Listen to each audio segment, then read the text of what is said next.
So rumor has it that Armin Sarukian is the backup fighter for the upcoming blockbuster fight between Ilia Topuria and Charles Oliveira. So I think that arguably certifies that Armin is going to get the next title shot. Because usually when a fighter is the backup fighter for a title fight and they spend, time during that, build up to get fit enough to be available to be that backup fighter, the UFC tends to see the sacrifice they've made to do so and give them the next title shot. Now, I could be wrong. Maybe Armin has to fight somebody like Patty before he can officially get one, but I think being the backup fighter for a title fight pretty much guarantees you the next title shot. Pretty much. Could be wrong. I think most of the time it guarantees you that. But it got me thinking about, it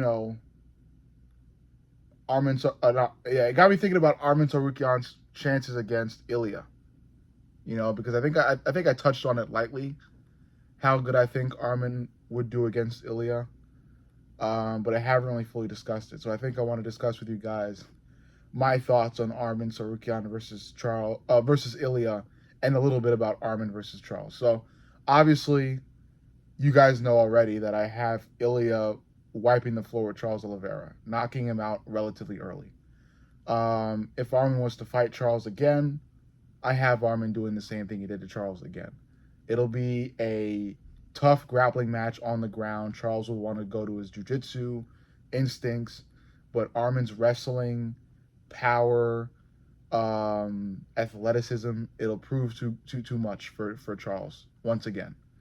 But against Ilya, against the Matador, this lighter fighter with Ngannou level strength, does Armin stand a chance?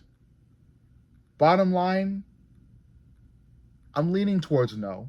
I think Ilya will end up knocking Armin out towards the later rounds. I wouldn't say early. And I would say Ilya is not knocking Armin out early because of Armin's world class striking.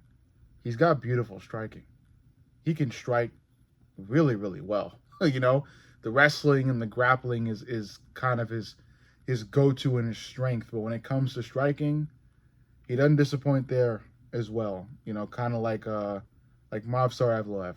Like guys that you think when you at first glance you think grappling and because of the Russian and the Eastern European background, and they like to wrestle and grapple heavily there. But when it comes to their performances on the feet, they can do well there as well.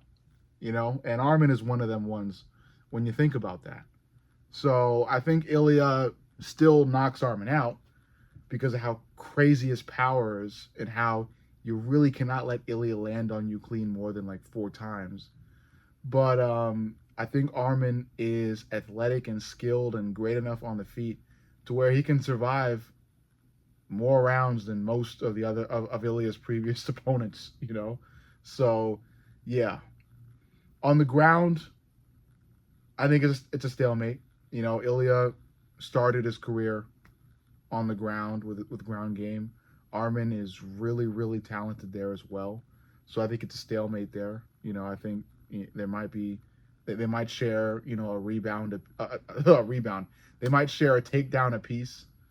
They might have probably the same amount of ground control time, or maybe if one takes the other down, they get right back up, and if the other takes the other down, they get right back up. I don't know, but if it turns out to be a grappling match, I think it's a stalemate, and I think both fighters will kind of just level each other out with takedowns and ground control time.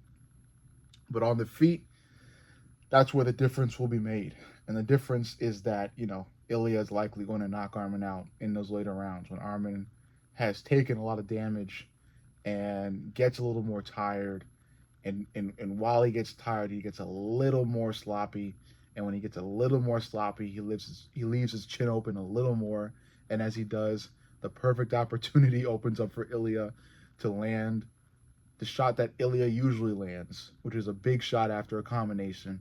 And once he does that, Armin goes down. It's just what happens when you fight Ilya Topuria. And I especially expect it to happen when Ilya fights Charles, but it's going to happen much earlier because Charles is a berserker. You know, he's a guy he'll run headfirst in the battle, and a lot of people respect and love him for that, including myself. But you cannot do that against the Matador. You can't. But if Armin's not going to do that. He'll play it safe.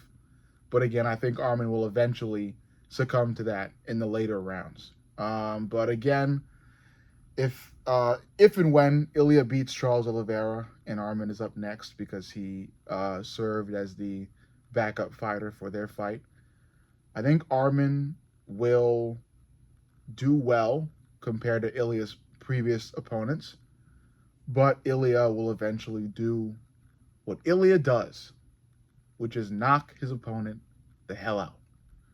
Overall, you let me know what you think about this. I love each and every one of you. And make sure you like, comment, subscribe, and turn the notifications on. I'll see you all in the next video. This is my Mr. Fight Companion from Glove Knowledge, signing off. Glove Knowledge.